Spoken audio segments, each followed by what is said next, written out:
alone! Ah! Akira! Hey guys, been a minute, huh? I know you subs have really been missing the Multiversus content. Hope you don't mind that it's been so long.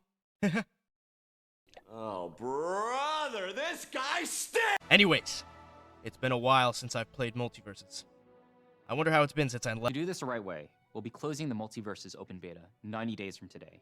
As part of this process, we'll be pausing updates and taking the game offline as we prepare for the launch of Multiversus. Oh. Well, judging by my most viewed video, and the fact that it's coming back literally like in 2 weeks, I'm gonna give my intelligent thoughts on why Multiversus failed, how they could bring it back in a better way than last time, and make people want to come back consistently years ahead.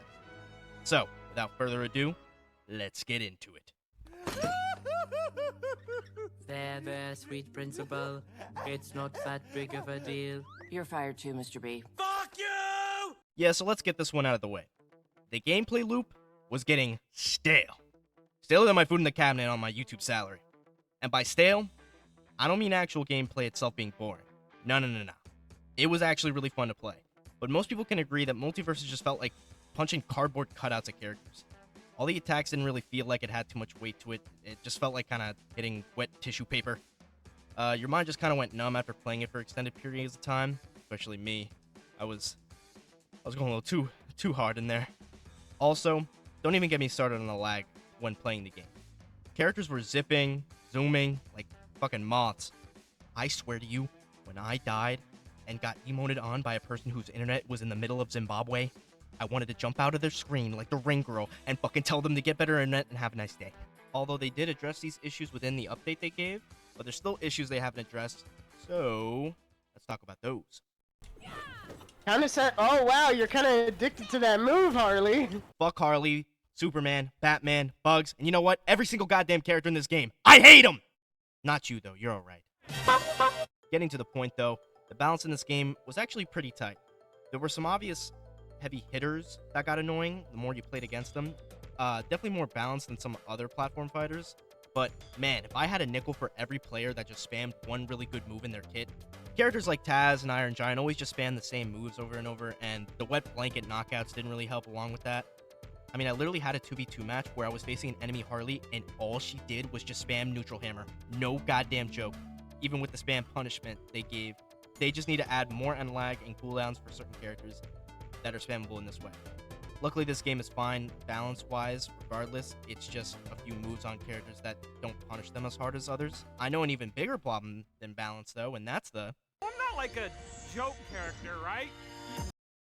Oh, brother, this guy stinks! No offense to the team, but I feel as if they were picking new characters for this game by throwing darts at a dartboard and then just choosing what stuck. In order for a new game to thrive like this one, especially for platform fighters nowadays, your first couple additions need to be eye-catching to attract more people. Adding characters like The Flash, Daffy Duck, Gumball, Courage, Neo, Samurai Jack, Static Shock, The Regular Bros, Benjamin Kirby Tennyson, fucking Scribblenaught Boy, I don't care. But instead, to generate the hype, you added, well, let's see here. Okay, Rick and Morty, okay, you know what, that's alright, that'll get people in the door, good choice. Black Adam? Okay. I mean, the movie was out during that time, I guess. Gizmo number 1 and Gizmo number 2. The point is that we're stumbling on character picks in the middle half of the beta, and it felt like characters that should have been added later down the line in the game should have just been added first. Imagine if Multiversus came out with any of the picks I mentioned beforehand. Oh boy, tell me you wouldn't download a free game just to test out how Neo or Courage would goddamn play. But let's talk about the biggest and major reason why Multiversus failed. One eternity later. The Multiversus beta really flopped with the roll of updates. Updates were slow. Nick Brawl Stars could have probably made a second game while they were releasing nothing. Oh wait. This combined with the lack of interest never really incentivized players to come back, besides like a meh, grindy battle pass and a new character sometimes like Gremlin number 2. They also needed to cater more towards a casual audience. They should have added more modes and ways to play that don't involve tryharding in a 2v2 or 1v1. Maybe add like a story mode, add more items, just to keep casual players to keep coming back instead of just the same old, same old. Trust me, I'm sure many Smash players don't always want to fight 1v1s and just want to have unadulterated fun. But sadly, after the months of adding nothing meaningful, it almost felt like the developers didn't care halfway through. I know they obviously do care, but after not adding anything really eye-catching, people just got bored. Obviously, this was still the beta, technically speaking, but my suspicion is that WB probably saw the success within the first month or so, and then probably forced the developers to keep the doors open, and that didn't really work out in the end. Because, of course, even with this seeming like a release, at the end of the day, this was supposed to be a beta, but for how long out it was, people forgot about that and just thought this was a full release. I don't blame them. My only hope is that they listen to the community about what was wrong, and it can become a game that people hop on once in a while, instead of, never in a while. Which leads me to...